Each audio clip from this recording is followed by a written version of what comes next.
Di Surabaya, warung sate kambing paling viral menyajikan daging terenak yang pernah ada. Antreannya berjam-jam, pujiannya setinggi langit. Tapi ada satu rahasia besar yang disembunyikan sang penjual. Ternyata dagingnya bukan kambing. Malam di Surabaya tak pernah benar-benar tidur. Ia hanya mengganti napasnya. Deruk knalpot berganti dengan sayup-sayup musik dari angkringan. Dan udara yang semula panas menyengat kini berubah menjadi gerah yang lengket di kulit. Namun, di sebuah sudut jalan di kawasan Gubeng, hawa panas itu terasa berbeda. Bukan panas dari mesin kendaraan, melainkan dari bara arang yang menyala-nyala, mengirimkan kepulan asap tebal yang membawa aroma paling membius yang pernah tercium di kota ini. Inilah epicentrum fenomena kuliner Surabaya, warung sate kambing, Joko Barokah. Dari kejauhan, warung itu hanyalah sebuah tenda kaki 5 sederhana dengan spanduk pudar. Namun antrean yang mengular panjang hingga ke ujung gang menjadi bukti statusnya. Ratusan orang dari berbagai kalangan, mahasiswa, pekerja kantoran, keluarga, bahkan mobil-mobil mewah yang rela parkir di bahu jalan, semua berdesakan dengan sabar. Mereka semua datang untuk satu tujuan, mencicipi sate yang konon rasanya seperti kiriman dari surga. Di pusat pusaran itu, berdiri seorang pria paruh-baya bernama Joko. Perawakannya kurus, dengan kaos oblong yang basah oleh keringat dan raut wajah yang selalu tampak letih. Tangannya bergerak dengan ritme yang monoton namun presisi, membolak-balikan puluhan tusuk sate di atas panggangan panjang. Bara di bawahnya menyala oranye terang, sesekali menjilat potongan-potongan daging yang telah dilumuri bumbu kecap berwarna gelap pekat. Asap yang mengepul membawa aroma manis, gurih, dan sedikit aroma gosong yang khas, menyebar ke seluruh penjuru, menarik lebih banyak lagi orang untuk datang seolah terhipnotis. Joko jarang bicara, ia hanya mengangguk saat pesanan diterima, dan menyerahkan piring dengan tatapan yang sulit diartikan. Di matanya ada kebanggaan seorang perajin, tetapi juga ada sesuatu yang lain, sebuah beban tersembunyi, yang membuatnya tak pernah tersenyum lepas. Luar biasa, Pak. Dagingnya bisa seempuk ini, bagaimana caranya? Seru seorang pelanggan yang baru pertama kali datang. Matanya berbinar takjub setelah melahap tusuk pertamanya. Joko hanya tersenyum tipis. Resep keluarga, Mas, jawabnya singkat. Jawaban yang sama yang ia berikan kepada ratusan orang sebelumnya. Rahasia itu memang menjadi buah bibir. Dagingnya yang katanya daging kambing muda, memiliki tekstur yang mustahil. Tak ada perlawanan saat digigit, langsung lumer di mulut, melepaskan sari-sari bumbu yang meresap hingga ke serat terdalam. Rasanya kompleks, manis dari kecap, gurih dari bawang dan rempah, dengan sentuhan akhir yang aneh, sedikit amis namun sangat nikmat, yang membuat orang ketagihan dan selalu ingin kembali. Dalam waktu kurang dari 3 bulan, warung Joko Barokah telah menjadi legenda urban, sebuah tempat yang wajib dikunjungi. Kesuksesan datang secepat kilat, mengubah Joko dari penjual sate biasa menjadi seorang jutawan jalanan. Namun, di saat yang bersamaan, di bawah gemerlap lampu kota dan di luar jangkauan aroma sate yang memabukkan, sebuah bayangan kelam mulai merayap. Di sebuah kantor polisi yang dingin dan diterangi lampu neon yang berkedip-kedip, suasana kontras begitu terasa. Seorang wanita muda bernama Sarah duduk dengan bahu bergetar, berusaha menahan isak tangis di hadapan seorang petugas yang mengetik laporannya dengan wajah datar. Nama, Budi Santoso.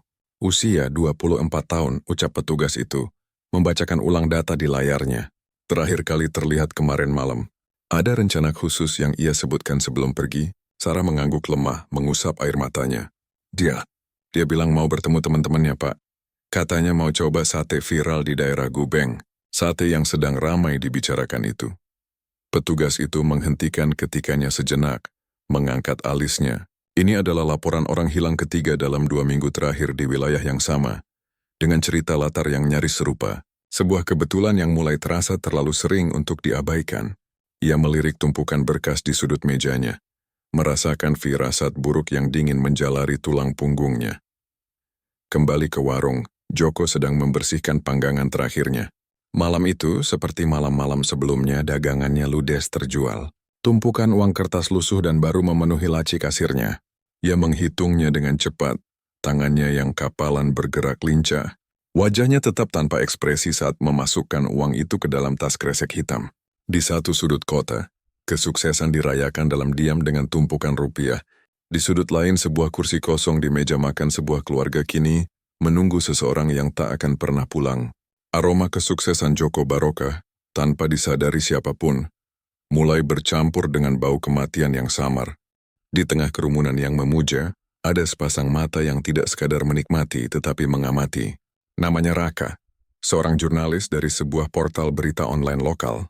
Usianya baru menginjak akhir 20-an, namun tatapan matanya tajam dan sinis, hasil dari terlalu sering melihat bagaimana sebuah berita besar bisa dikalahkan oleh konten viral yang dangkal. Malam itu ia duduk sendirian di sebuah meja plastik, piring di hadapannya telah kosong, hanya menyisakan 10 tusuk sate yang bersih. Ia baru saja mengalami ekstasi kuliner yang sama seperti orang lain. Namun di benaknya sebuah alarm berbunyi pelan. Rasanya memang tak ada duanya. Daging itu hancur di lidahnya dengan kelembutan yang mustahil, meninggalkan jejak rasa gurih yang kaya dan sedikit manis yang bertahan lama. Tapi justru disitulah letak kejanggalannya. Raka yang besar di desa dan terbiasa menyembelih kambing, tahu persis tekstur dan alotnya daging kambing, bahkan yang termuda sekalipun. Daging ini berbeda, terlalu lembut, terlalu sempurna. Ada sebuah lapisan lemak tipis yang meleleh menjadi rasa gurih yang tidak ia kenali. Insting jurnalistiknya, yang telah terasa selama bertahun-tahun, memberitahunya ada sesuatu yang tidak beres. Cerita di balik sate ini lebih dari sekadar resep keluarga. Ia memandangi Joko yang sibuk di balik panggangan. Pria itu tampak seperti pekerja keras biasa, tetapi matanya yang cekung dan gerakannya yang nyaris seperti robot, menyiratkan sebuah kisah yang lebih rumit. Keesokan harinya, di kantornya yang riuh, keanehan itu terus menghantuinya. Redakturnya Pak Tirtayasa, seorang pria Tambun yang lebih peduli pada jumlah klik daripada kualitas berita, menepuk pundaknya dengan keras. Rak, lupakan dulu berita-berita investigasi membosankan itu. Aku butuh tulisan soal 5 spot kuliner malam yang bikin kamu lupa diet. Masukkan sate Joko itu lagi viral banget, pasti trafficnya naik gila-gilaan. Raka tersenyum kecut dan mengangguk. Siap, Pak. Namun di layar komputernya ia tidak membuka dokumen kosong untuk artikel kuliner. Ia membuka sebuah folder pribadi yang ia kunci dengan kata sandi, bernama Proyek X. Di dalamnya ia membuat sebuah file baru, Sate Joko and Orang Hilang. Ia mulai menyeret beberapa tautan berita lokal tentang hilangnya Budi Santoso dan 2 orang lainnya dalam sebulan terakhir. Tidak ada bukti, tidak ada petunjuk, hanya sebuah perasaan ganjil yang menggerogoti logikanya. Sebuah firasat bahwa aroma sukses dari warung itu menyembunyikan bau busuk yang tak tercium oleh orang lain. Di belahan kota yang lain, di dalam sebuah ruangan sunyi di gedung Mapolrestabes Surabaya, sepasang mata yang berbeda menatap sumber masalah yang sama, dengan sudut pandang yang berbeda. Komisaris Polisi Arman berdiri di hadapan sebuah papan tulis putih besar yang didominasi peta kota Surabaya. Ruangannya beraroma kopi basi dan kertas saksi bisu malam-malam panjang yang ia habiskan untuk memecahkan berbagai kasus. Arman adalah seorang penyidik veteran dengan rambut yang mulai memutih di pelipisnya. Ia percaya pada fakta, data, dan prosedur, bukan insting. Di papan itu tertempel foto 3 wajah tersenyum. 2 pria dan 1 wanita, semuanya dilaporkan hilang tanpa jejak. Di sampingnya ia baru saja menempelkan foto keempat, Budi Santoso. Tangannya memegang sebuah spidol merah. Dengan gerakan lambat dan penuh perhitungan, ia mulai menarik data dari laporan di mejanya. Korban pertama Amelia mahasiswi. Lokasi sinyal ponsel terakhir terdeteksi di sekitar Jalan Dharma Wangsa.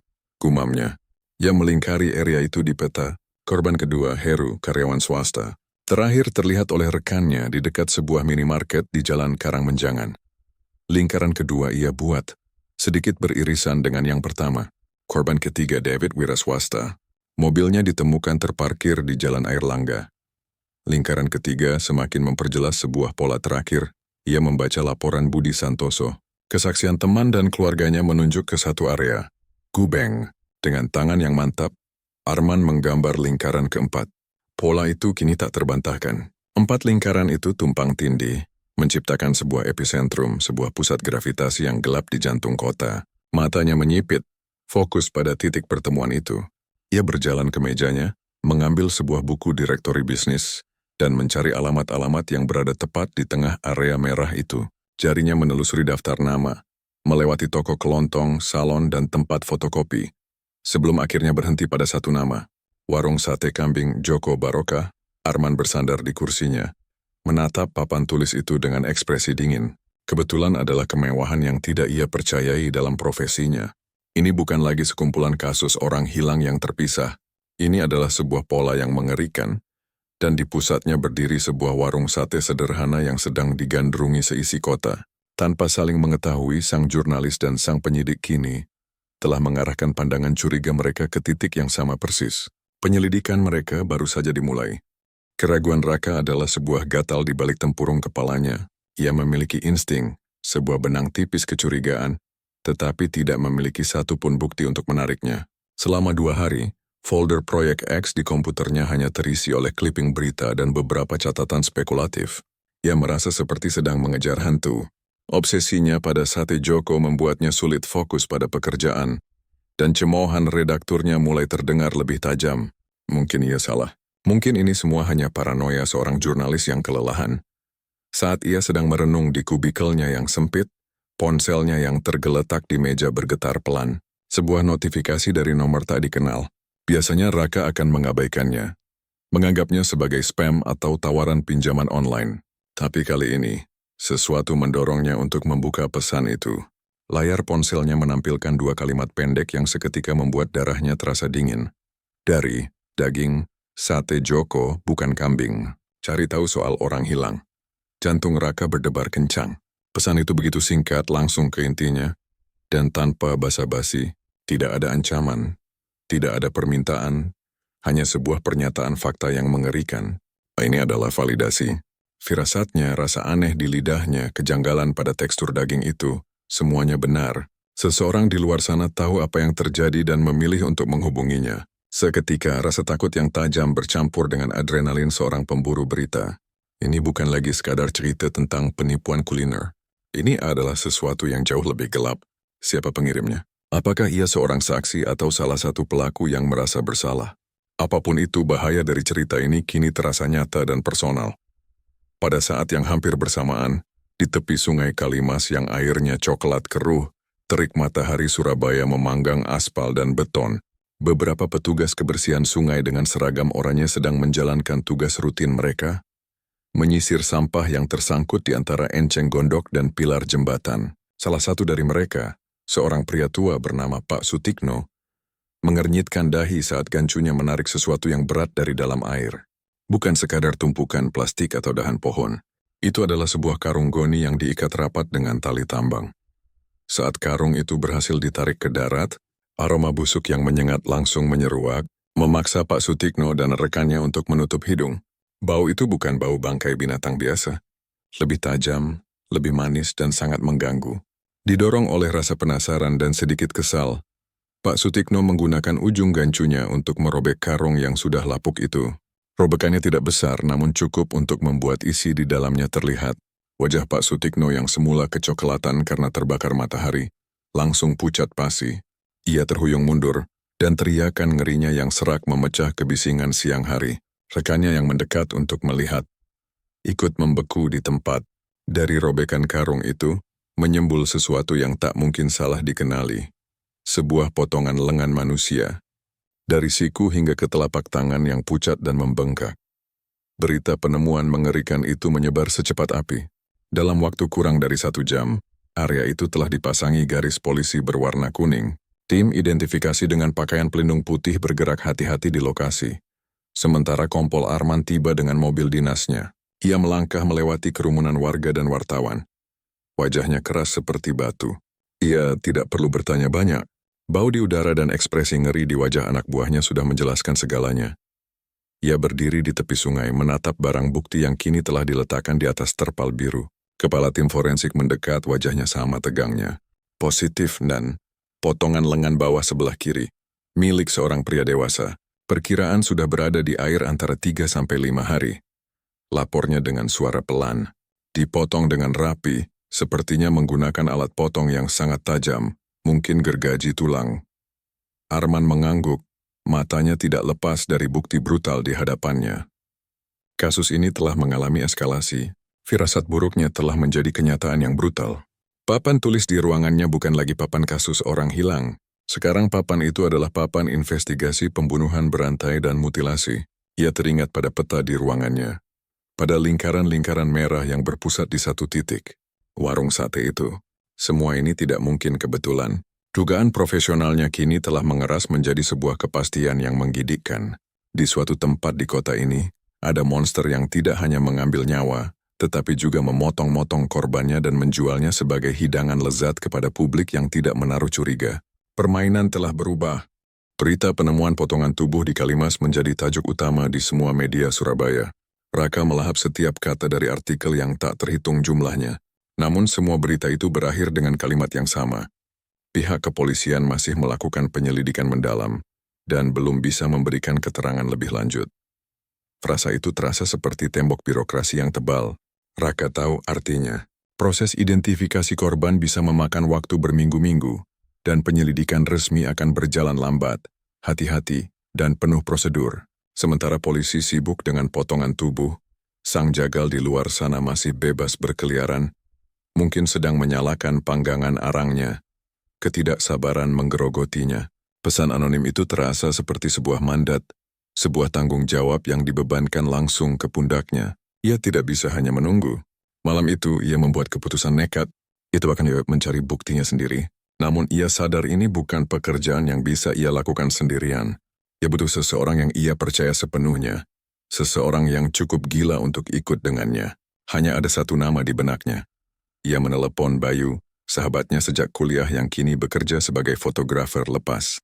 "Bay, aku butuh bantuanmu," kata Raka langsung ke intinya tanpa basa-basi. Ia menceritakan segalanya.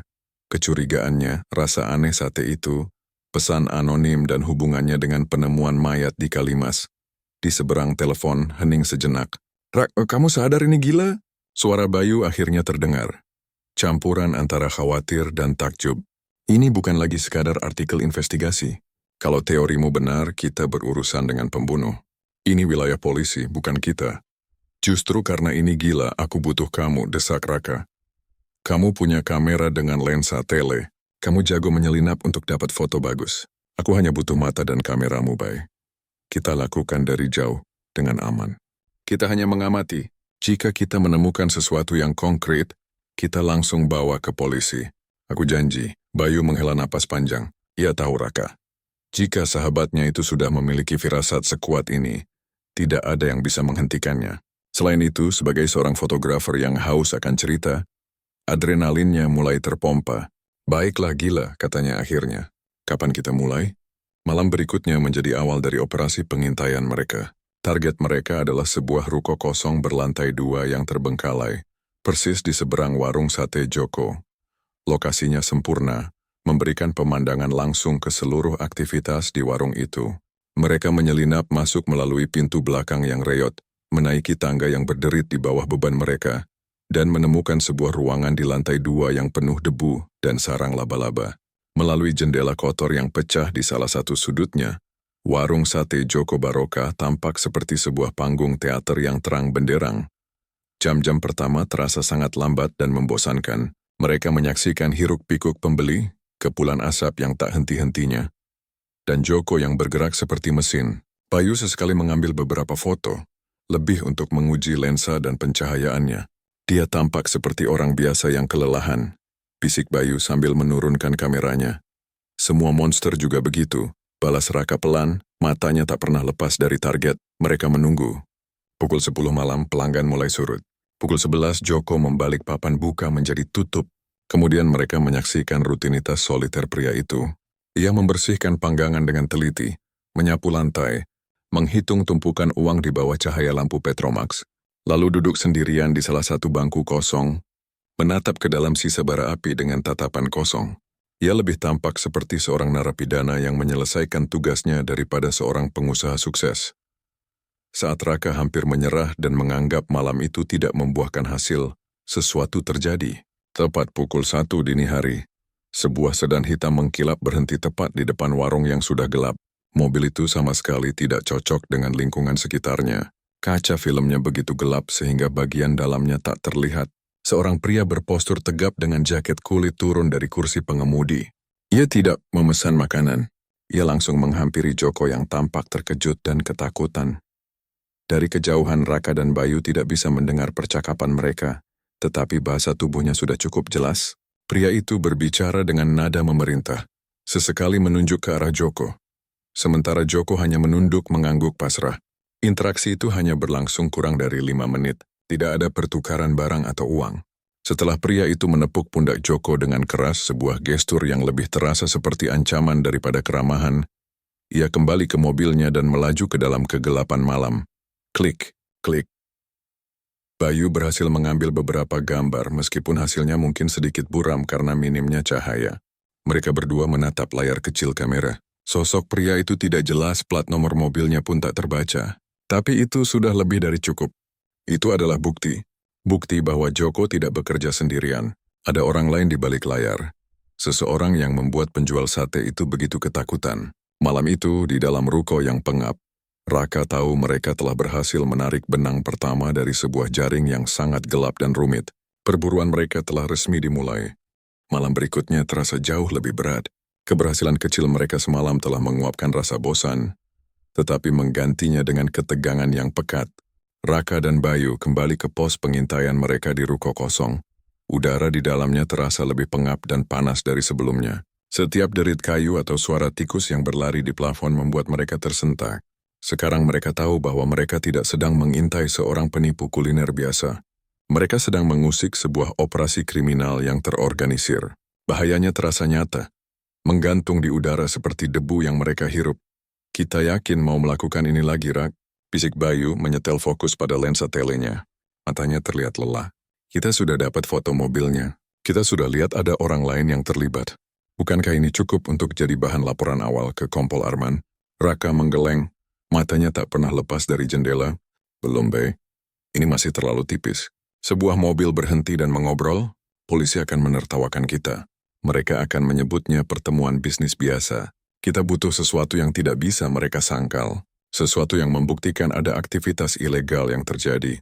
Bayu tidak membantah lagi. Ia tahu ada benarnya ucapan Raka. Polisi tidak akan bergerak hanya berdasarkan foto buram dan insting seorang jurnalis. Mereka butuh barang bukti. Maka mereka kembali menunggu. Menit-menit merangkak menjadi jam. Mereka menyaksikan ritual yang sama. Antrean panjang, kepulan asap, dan Joko yang bekerja tanpa henti. Namun malam ini pandangan mereka berbeda. Di balik setiap tusuk sate yang dibakar, mereka kini membayangkan sebuah konspirasi busuk. Pukul 1 dini hari, penantian mereka berakhir. Seperti sebuah pertunjukan yang telah terjadwal. Sedan hitam yang sama persis meluncur dari kegelapan dan berhenti di depan warung. Jantung Raka dan Bayu serempak berdebar lebih kencang. Bayu langsung mengangkat kameranya, jarinya siaga di tombol rana. Kali ini mereka siap.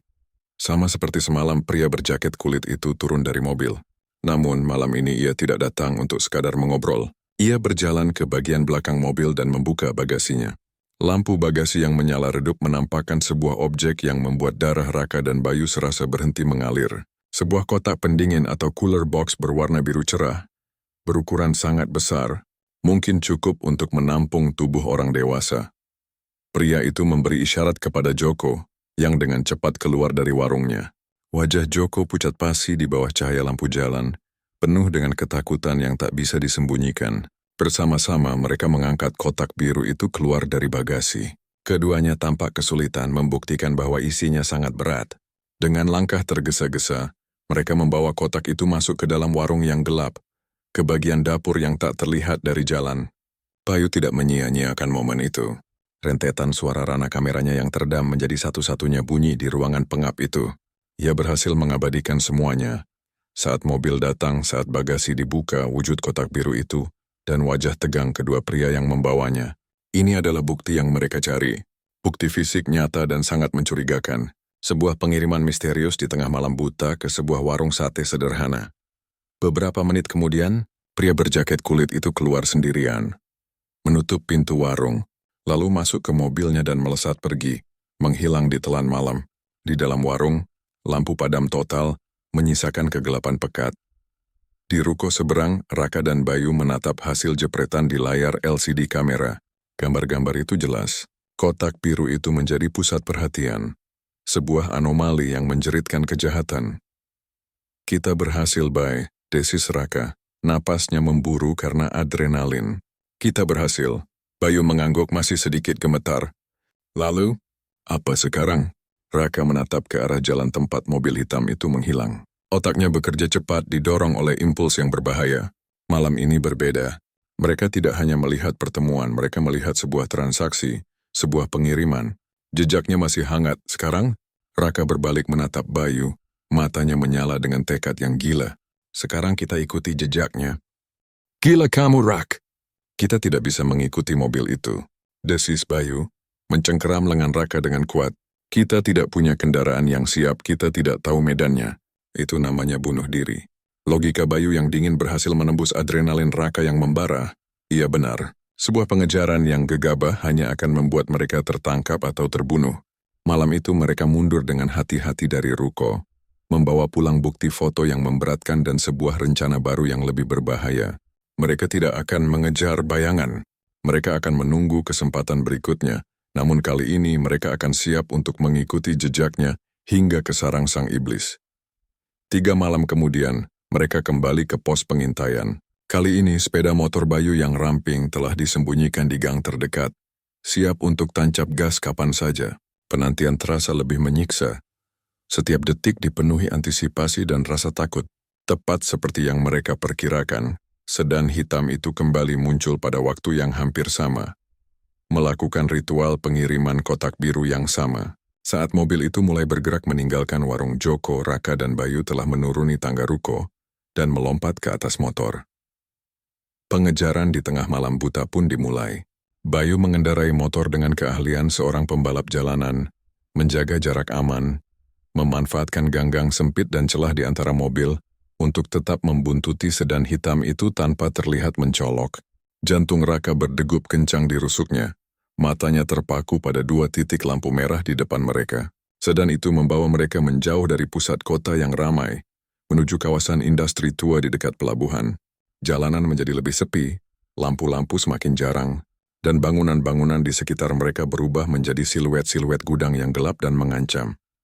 Mobil itu akhirnya berbelok, masuk ke dalam kompleks pergudangan yang tampak sudah lama ditinggalkan. Roda-rodanya berderak di atas jalanan aspal yang retak sebelum akhirnya berhenti di depan sebuah gudang besar yang paling bobrok. Catnya telah mengelupas dan beberapa jendelanya pecah. Raka dan Bayu memarkir motor mereka beberapa ratus meter jauhnya, di balik tumpukan kontainer berkarat, lalu melanjutkan perjalanan dengan berjalan kaki, menyelinap di antara bayang-bayang. Suara mesin diesel yang menyala dari dalam gudang menjadi satu-satunya bunyi di tengah kesunyian. Mereka menemukan sebuah jendela samping yang kacanya pecah cukup besar untuk melihat ke dalam. Dengan hati-hati, Raka mengintip terlebih dahulu. Dan apa yang ia lihat membuat perutnya serasa diaduk. Kontras antara eksterior yang usang dan interiornya begitu mengerikan. Bagian dalam gudang itu terang benderang oleh lampu neon yang berdengung. Lantainya beton yang bersih, dan di tengah ruangan berjejer beberapa meja baja tahan karat yang berkilauan. Di atas meja-meja itu, terbaring beberapa jenazah manusia. Beberapa pria bercelemek tebal dan sepatu bot karet bergerak dengan efisiensi yang dingin, memotong dan memisahkan bagian-bagian tubuh dengan gergaji listrik kecil dan pisau-pisau besar. Tidak ada obrolan, hanya suara mesin dan denting logam. Bau anyir darah yang bercampur dengan disinfektan yang tajam bahkan samar-samar tercium hingga keluar.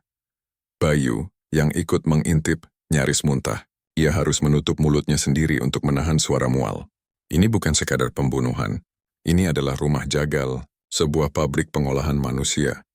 Kemudian Raka melihatnya.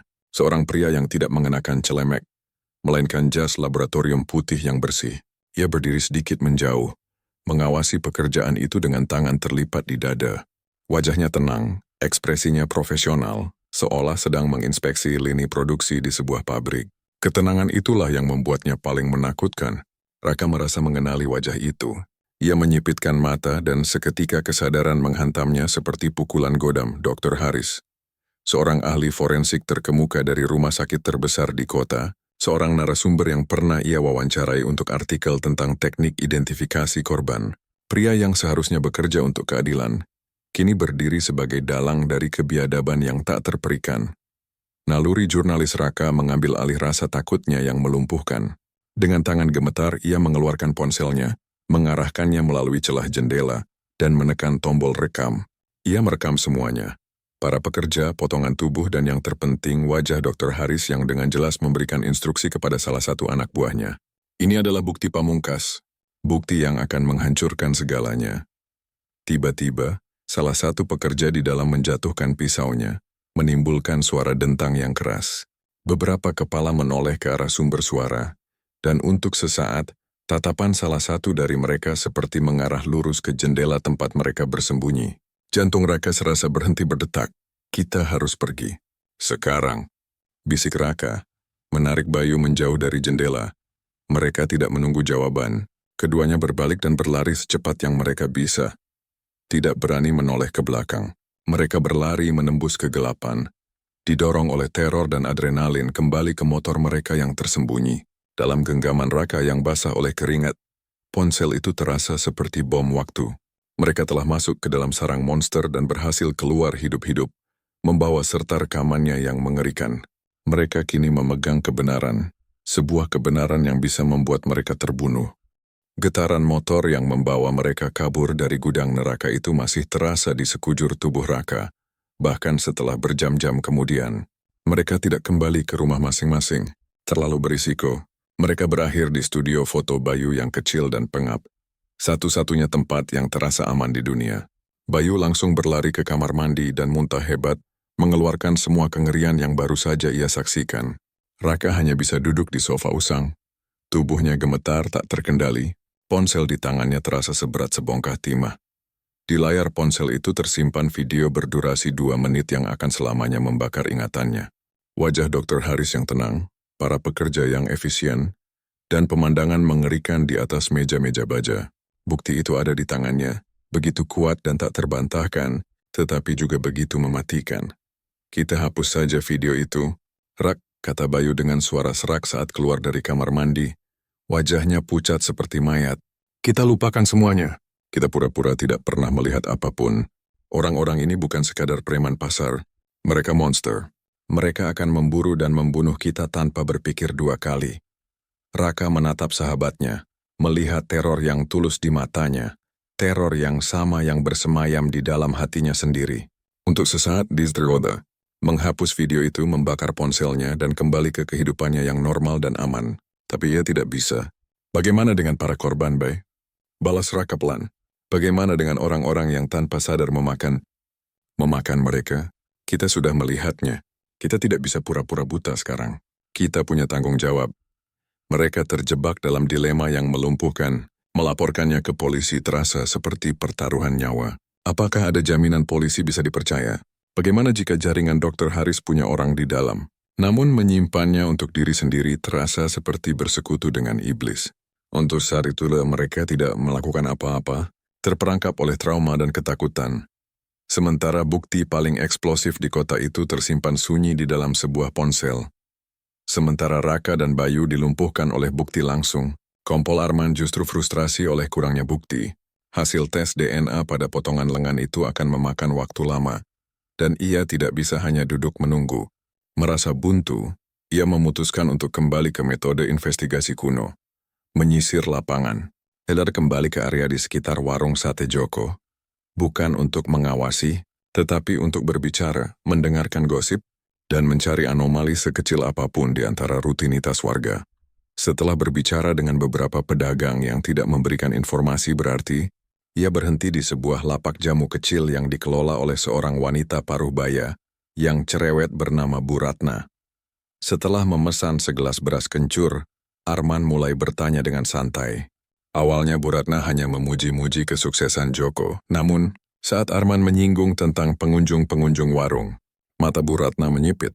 Nah, kalau itu ada yang aneh, Pak Polisi, katanya merendahkan suaranya. Hampir setiap beberapa malam ada sedan hitam bagus yang berhenti. Penumpangnya tidak pernah antre atau makan, cuma turun, ngobrol sebentar sama si Joko.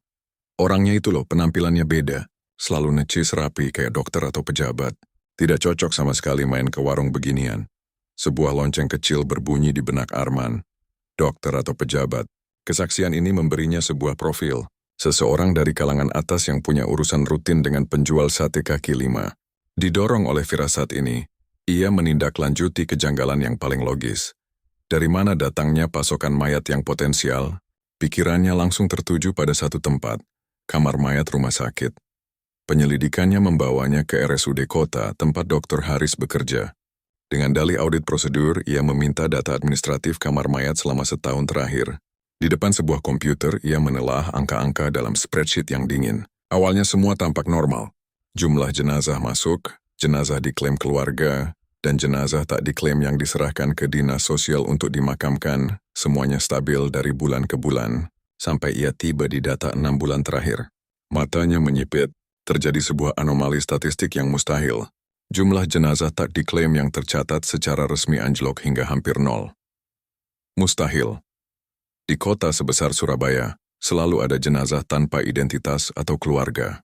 Kemana perginya mayat-mayat itu? Kembali di ruangannya yang sunyi malam itu, Kompol Arman berdiri di depan papan investigasinya. Semua potongan puzzle kini ada di hadapannya. Pola geografis, potongan tubuh, kesaksian Bu Ratna tentang pria seperti dokter, dan kini, angka-angka janggal dari kamar mayat. Semuanya menunjuk ke satu kemungkinan logis. Seseorang dengan otoritas tertinggi di kamar mayat itu telah membuat jenazah-jenazah itu menghilang dari catatan sebelum memasoknya ke warung Joko Arman membuka peramban di komputernya dan mencari kepala forensik RSUD kota. Foto seorang pria berkacamata dengan senyum ramah muncul di layar. Dr. Haris. Dengan wajah mengeras, Arman mencetak foto itu, berjalan ke papan tulisnya, dan menancapkan pin tepat di sebelah foto Joko. Dengan spidol merah, ia menarik sebuah garis lurus yang tebal, menghubungkan keduanya. Kecurigaannya kini telah memiliki nama dan wajah. Tanpa memerlukan video, melalui deduksi murni, ia telah menemukan monsternya. Kompol Arman kini memiliki target, tetapi ia bergerak dengan kehati-hatian seekor predator. Menangkap seorang tokoh publik seperti Dr. Haris hanya berdasarkan deduksi dan data statistik adalah langkah gegabah yang bisa menjadi bumerang. Ia butuh pengakuan dari dalam, sebuah kesaksian yang bisa mengikat sang dokter pada kejahatan ini, dan satu-satunya mata rantai yang bisa ia raih adalah Joko. Malam itu Arman memutuskan untuk menarik jaringnya. Suasana di warung sate Joko Barokah sedang mencapai puncaknya. Asap tebal mengepul, aroma panggangan memenuhi udara, dan antrean pelanggan masih mengular seperti biasa. Joko bergerak dengan ritme yang sama. Wajahnya yang lelah diterangi oleh bara api. Ia sama sekali tidak menyadari 3 mobil kijang tanpa penanda yang berhenti di seberang jalan. Dari di mobil-mobil itu, 8 petugas berpakaian preman turun dengan tenang menyebar dan mengepung tenda warung dalam sebuah gerakan yang senyap dan terkoordinasi. Kompol Arman melangkah masuk ke dalam tenda, membelah kerumunan yang kebingungan. Ia berhenti tepat di depan panggangan. "Joko," panggilnya dengan suara tenang namun tegas. Pria itu mendongak, matanya melebar saat melihat Arman dan petugas lain di sekelilingnya. Penjepit sate yang ada di tangannya jatuh ke atas bara, menimbulkan suara desis dan percikan api. Dunia di sekeliling Joko seolah berhenti berputar. Bisik-bisik pelanggan, deru lalu lintas, semuanya lenyap, digantikan oleh debaran jantungnya sendiri yang memukul-mukul rongga dadanya. "Anda kami tahan untuk dimintai keterangan terkait kasus pembunuhan berantai," kata Arman, sambil menunjukkan surat perintah penangkapan. Wajah Joko langsung pucat pasi. Tanpa perlawanan, ia membiarkan tangannya diborgol di belakang punggung. Raja Sate Surabaya itu digiring pergi, meninggalkan warungnya yang kacau, panggangan yang masih menyala, dan puluhan pasang mata yang menatap tak percaya. Di ruang interogasi Mapolrestabes yang dingin dan sempit, topeng ketenangan Joko hancur berkeping-keping. Ia duduk di sebuah kursi besi, gemetar hebat di bawah sorotan lampu tunggal. Di hadapannya, Kompol Arman duduk dengan sabar, membiarkan kesunyian dan udara dingin dari AC melakukan tugasnya, menggerogoti pertahanan mental Joko. Selama 1 jam pertama, Joko membisu. Ia menyangkal segalanya, menggelengkan kepalanya dengan panik, bersumpah bahwa satenya adalah daging kambing terbaik. Arman mendengarkan dengan tenang. Setelah Joko kehabisan napas dan kebohongan, Arman mendorong sebuah map tipis ke tengah meja. "Kami tahu Anda tidak bekerja sendirian, Joko," katanya pelan. "Kami tahu ada mobil sedan hitam yang rutin datang. Kami tahu ada seorang pria necis seperti dokter yang menjadi pemasok Anda. Kami bahkan tahu dari mana pasokan Anda berasal." Joko menatap Arman dengan mata terbelalak, napasnya tersengal. Arman melanjutkan, nadanya berubah dari menuduh menjadi penuh empati. "Saya tahu Anda ketakutan. Orang-orang yang mempekerjakan Anda bukan orang sembarangan. Mereka kuat dan mereka kejam. Ia kemudian mengeluarkan selembar foto dari dalam map dan meletakkannya di atas meja. Bukan foto TKP yang mengerikan, melainkan foto istri Joko yang sedang tersenyum sambil menggendong putri kecil mereka di depan rumah sederhana mereka. Melihat foto itu, pertahanan Joko runtuh. Air mata mulai mengalir di pipinya yang kotor oleh jelaga. Pikirkan mereka, Joko, kata Arman. Suaranya menusuk langsung ke ketakutan terbesar pria itu. Orang-orang yang Anda lindungi sekarang, apakah mereka akan melindungi keluarga Anda jika Anda tertangkap? Atau apakah mereka akan membungkam keluarga Anda untuk menghilangkan jejak? Mereka akan menganggap Anda sebagai mata rantai yang lemah. Mereka akan menghapus Anda dan keluarga Anda dari muka bumi ini tanpa berpikir dua kali. Satu-satunya kesempatan bagi keluarga Anda untuk selamat adalah jika mereka berada dalam perlindungan polisi. Dan itu hanya akan terjadi jika Anda bekerja sama dengan kami. Kata-kata itu menghantam Joko lebih keras dari pukulan manapun. Gambaran wajah istri dan anaknya dalam bahaya mematahkan semua kesetiaannya pada rasa takutnya terhadap Dr. Haris. Isak tangisnya meledak menjadi raungan keputusasaan. Saya dipaksa, Pak. Saya dipaksa. Serunya di sela-sela tangis. Pengakuan itu akhirnya mengalir deras seperti bendungan yang jebol. Ia mengaku bahwa daging itu memang daging manusia. Ia menceritakan bagaimana ia didatangi oleh seorang dokter berkuasa yang memberinya pasokan jenazah-jenazah tak diklaim dari rumah sakit. Ia mengaku diancam bahwa istri dan anaknya akan menjadi pasokan berikutnya jika ia menolak atau melapor. Arman mendengarkan dengan saksama. Siapa nama dokter itu, Joko? Tanyanya dengan tajam. Seketika teror kembali menjalari wajah Joko. Ia menggelengkan kepalanya dengan kuat. Bibirnya bergetar hebat. Saya sudah bisa, Bapak. Jangan paksa saya. Dia bisa menemukan keluarga saya dimanapun. Saya mohon. Joko terus menangis menyebut berulang kali dokter itu tanpa pernah berani mengucapkan sebuah nama. Arman menatap pria yang hancur di hadapannya. Dengan campuran rasa kasihan dan frustrasi, ia telah mendapatkan konfirmasi atas seluruh teorinya. Ia tahu siapa dalangnya, tetapi tanpa nama yang terucap dari bibir saksi kuncinya, tuduhannya terhadap Dr. Haris masih menggantung di atas seutas benang yang sangat tipis. Selama 2 hari, Raka dan Bayu hidup dalam limbo yang penuh paranoia. Mereka bersembunyi di studio Bayu, hanya memesan makanan secara online dan berkomunikasi dengan dunia luar melalui layar ponsel. Video di ponsel Raka menjadi artefak terkutuk. Mereka terlalu takut untuk menghapusnya, namun juga terlalu takut untuk menggunakannya. Setiap suara di koridor apartemen, setiap dering telepon dari nomor tak dikenal membuat mereka melompat ketakutan. Mereka adalah pemegang rahasia terbesar di kota, dan beban itu terasa seperti menelan mereka hidup-hidup. Pagi di hari ketiga, Raka sedang menelusuri portal berita dengan gelisah ketika sebuah judul berita utama membuatnya berhenti bernapas. Gempar, penjual sate viral Joko Barokah ditangkap polisi atas dugaan pembunuhan. Di bawah judul itu terpampang foto Joko yang digiring dengan wajah tertunduk. "Bay, lihat ini," kata Raka, menyodorkan ponselnya pada Bayu. Melihat berita itu, Bayu tidak merasa lega. Justru sebaliknya, wajahnya semakin pucat. Mereka menangkapnya, Rak. Ini buruk. Artinya jaringannya tahu kalau polisi sudah bergerak, mereka akan mulai bersih-bersih. Menghilangkan semua saksi, termasuk kita. Tepat, sahut Raka, matanya menyiratkan sebuah keputusan yang baru saja ia bulatkan. Dan itulah kenapa kita tidak bisa bersembunyi lebih lama lagi. Bersembunyi hanya membuat kita menjadi target empuk. Satu-satunya tempat teraman bagi kita sekarang adalah di tengah-tengah badai itu sendiri. Kita harus ke polisi, sekarang. Ide itu membuat Bayu bergidik ngeri. Kamu gila? Bagaimana kalau polisi yang kita temui ada di kantong Dr. Haris? Kita akan menyerahkan diri kita langsung ke kandang singa. Itu risikonya, balas Raka tegas. Tapi ini satu-satunya jalan kita. Polisi sudah punya Joko. Artinya mereka sudah punya benangnya.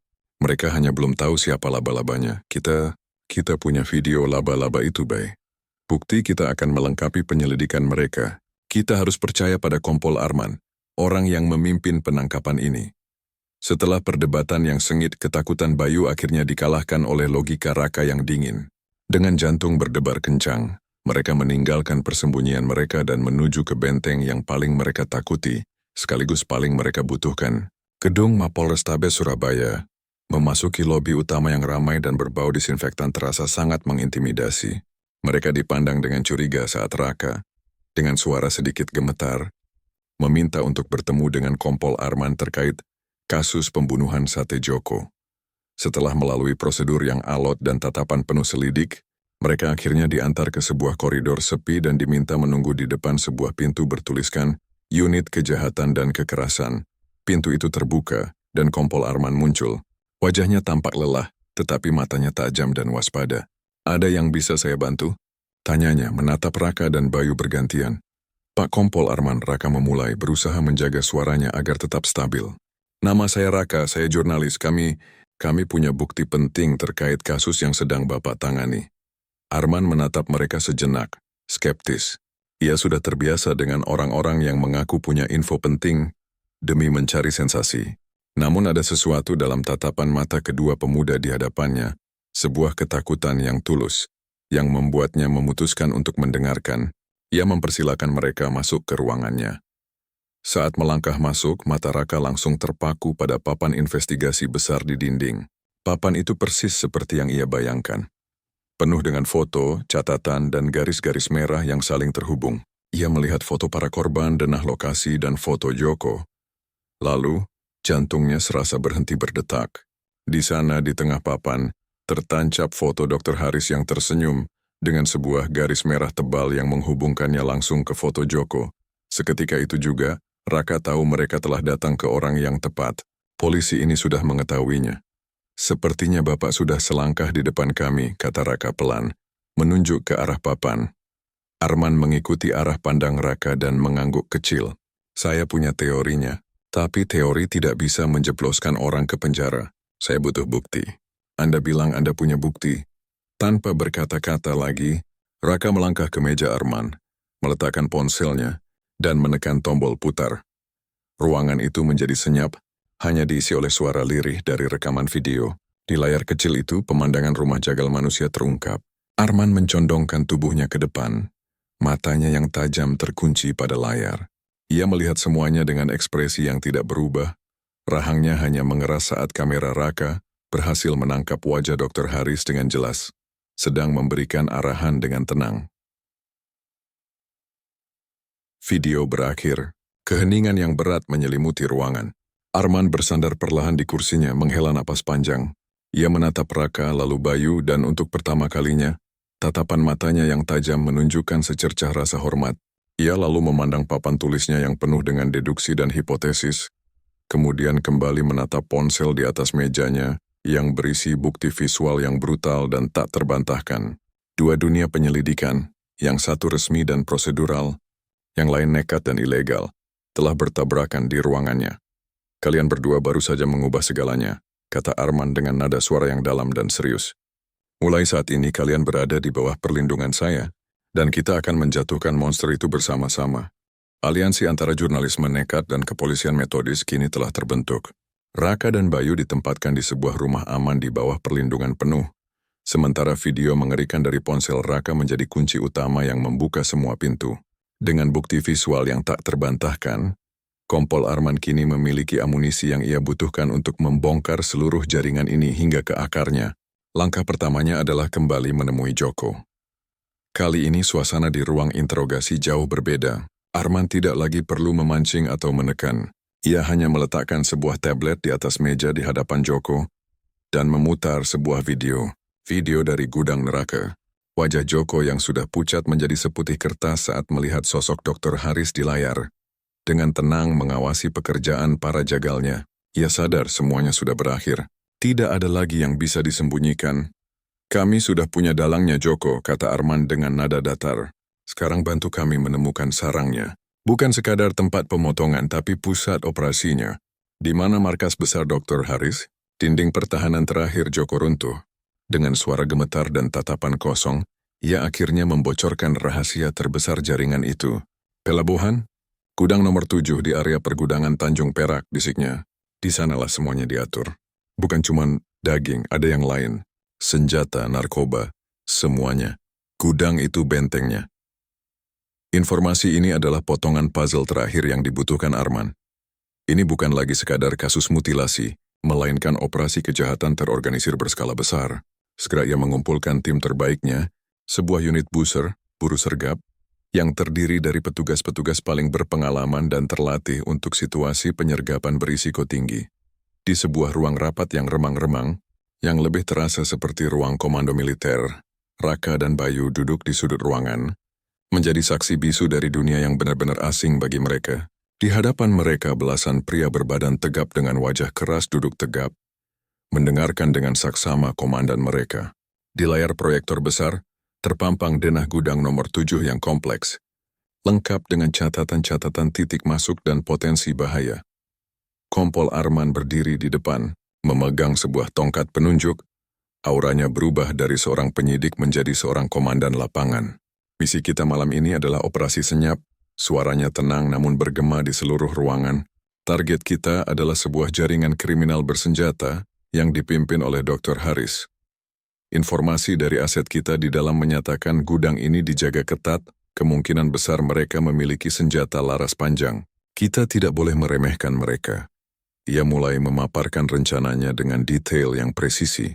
Tim Alpha, kalian masuk melalui jalur laut.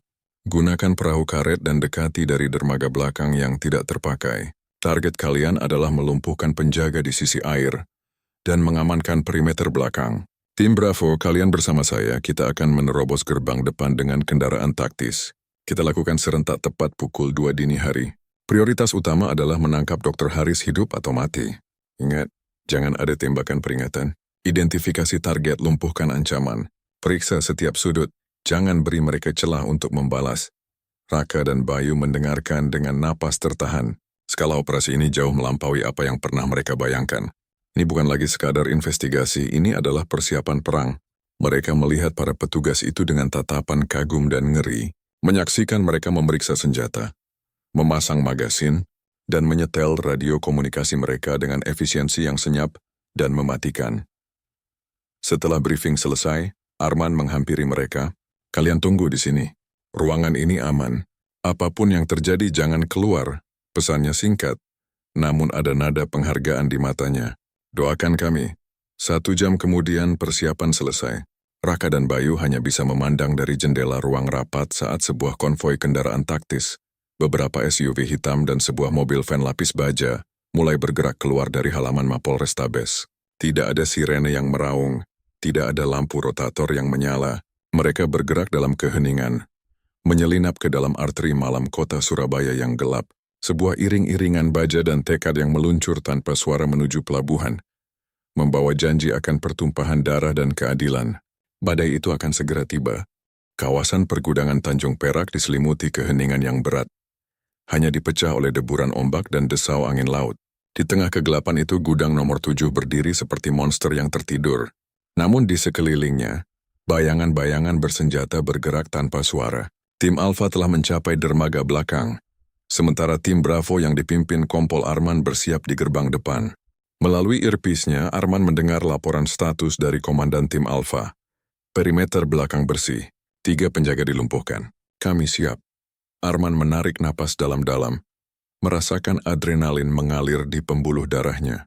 Ia menatap pintu gulir baja raksasa di depannya. Semua tim siaga, desisnya ke mikrofon di kerahnya. Dalam hitungan ketiga, 1, 2, 3, masuk. Sebuah ledakan teredam menghantam kunci pintu. Dan dengan suara derak logam yang memekakkan telinga, tim pendobrak menghantamkan sebuah ram baja ke pintu itu. Pintu terlempar dari jalurnya. Seketika keheningan pecah menjadi neraka. Tim Bravo menyerbu masuk disambut oleh rentetan tembakan gencar dari berbagai arah. Ternyata, anak buah Dr. Haris jauh lebih siap dari yang diperkirakan. Gudang itu berubah menjadi medan perang.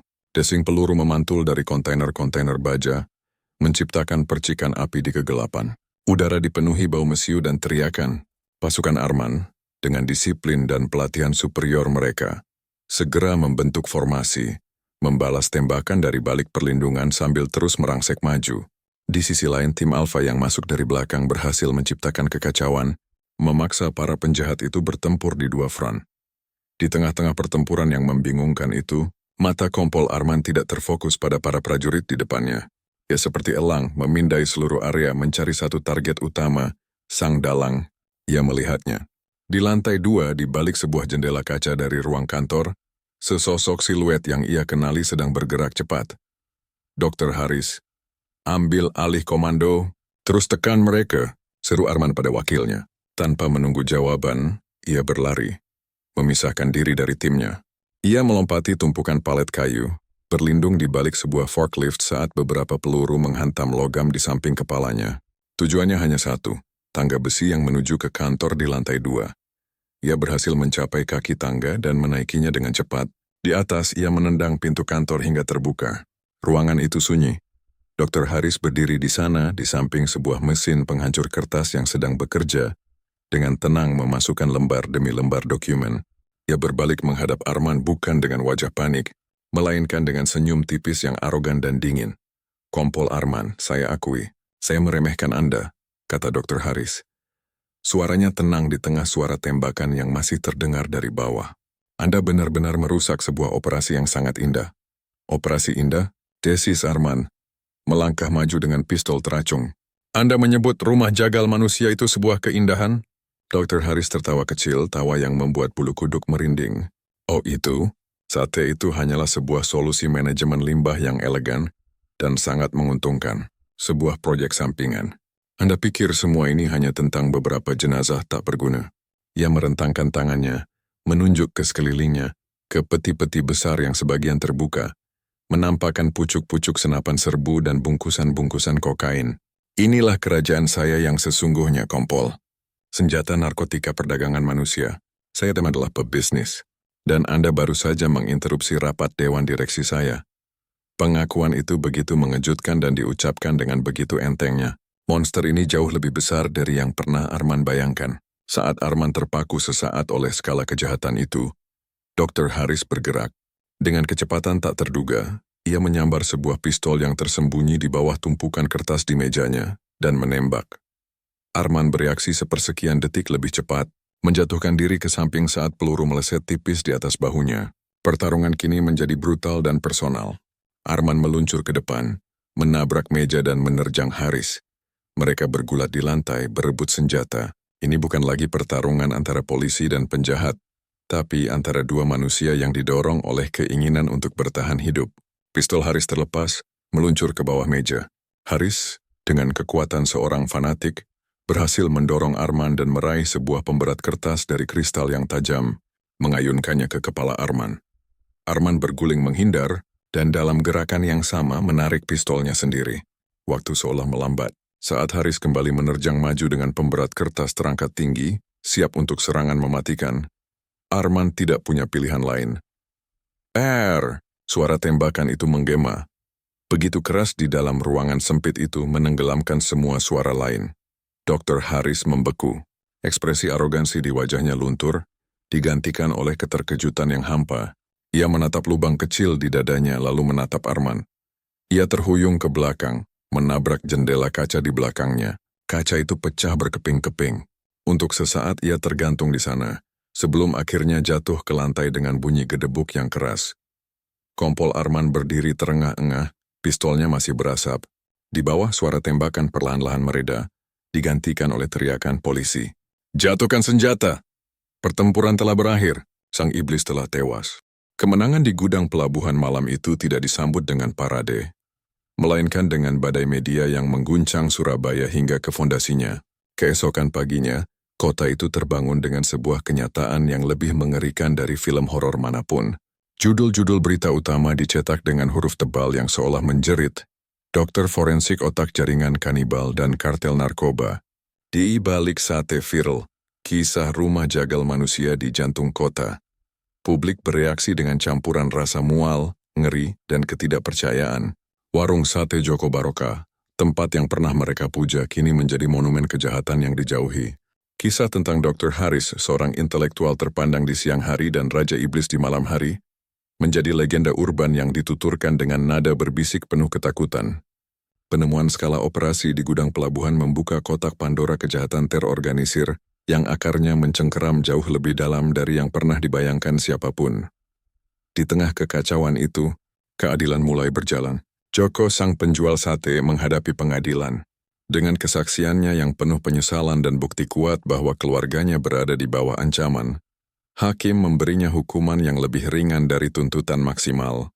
Ia tetap akan menghabiskan bertahun-tahun di balik jeruji besi untuk membayar kesalahannya, menjadi sebuah potret tragis tentang bagaimana orang biasa bisa terseret ke dalam lingkaran setan karena kelemahan dan rasa takut.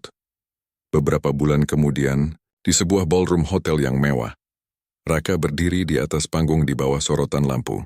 Ia mengenakan setelan jas, bukan jaket kusam yang biasa ia pakai. Di tangannya, ia memegang sebuah piala penghargaan jurnalistik paling bergengsi di negeri ini. Liputan investigasinya yang diberi judul Jejak Jagal di Jantung Kota telah memberinya ketenaran dan pengakuan. Namun saat ia menatap para hadirin, tidak ada senyum kemenangan di wajahnya. "Saya tidak bisa merayakan penghargaan ini," katanya dengan suara tenang. "Karena penghargaan ini dibangun di atas tragedi orang-orang yang namanya bahkan tidak kita kenal. Ini untuk mereka, para korban yang ceritanya nyaris terkubur selamanya di dalam sebuah piring sate." Matanya bertemu dengan Bayu yang duduk di antara penonton. Mereka berbagi anggukan singkat.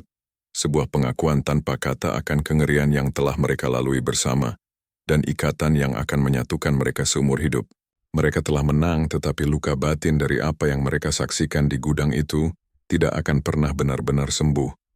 Jauh dari gemerlap panggung dan kilatan kamera, di ruangannya yang sunyi di Mapolrestabes, Kompol Arman melakukan ritualnya sendiri. Malam itu, ia berdiri di hadapan papan investigasinya untuk yang terakhir kali, satu persatu. Dengan gerakan lambat dan penuh hormat, ia melepaskan pin dari foto-foto para korban yang telah berhasil diidentifikasi. Kasus mereka telah ditutup, keadilan dalam bentuknya yang paling final telah diberikan. Ia kemudian mencabut foto Joko, sang pion yang dikorbankan. Lalu tangannya berhenti pada foto Dr. Haris. Ia menatap wajah tersenyum di foto itu, wajah seorang monster yang bersembunyi di balik topeng kewarasan. Dengan satu tarikan kuat ia mencabut foto itu dari papan. Sang raja telah tumbang. Seharusnya, papan itu kini terasa bersih, kosong, sebuah tanda kemenangan, tapi nyatanya tidak. Arman melangkah mundur menatap keseluruhan papan itu. Memang nama-nama utama telah hilang, namun yang tersisa justru terasa lebih mengancam. Beberapa foto buram dari anak buah Haris yang berhasil kabur saat penggerebekan, garis-garis merah yang menuju ke nama-nama perusahaan cangkang di luar negeri, dan beberapa tanda tanya besar yang ia tulis di samping nama beberapa tokoh bisnis dan politisi lokal yang disebut dalam dokumen-dokumen yang berhasil diselamatkan dari mesin penghancur kertas telah berhasil memenggal kepala sang naga, tetapi tubuh naga itu, jaringannya yang luas, tentakelnya yang menggurita di dunia bisnis dan politik masih ada, terluka, kacau tetapi tidak mati. Naga itu hanya mundur lebih dalam ke bayang-bayang, menunggu saat yang tepat untuk menumbuhkan kepala yang baru. Kompol Arman menatap keluar jendela, memandangi kerlip lampu kota Surabaya yang tampak damai. Kota ini aman dari Dr. Haris. Tetapi ia tahu kejahatan itu sendiri tidak pernah benar-benar lenyap. Kemenangan ini bukanlah akhir. Ini hanyalah jeda sebelum pertempuran berikutnya. Pekerjaannya belum selesai. Mungkin tidak akan pernah selesai.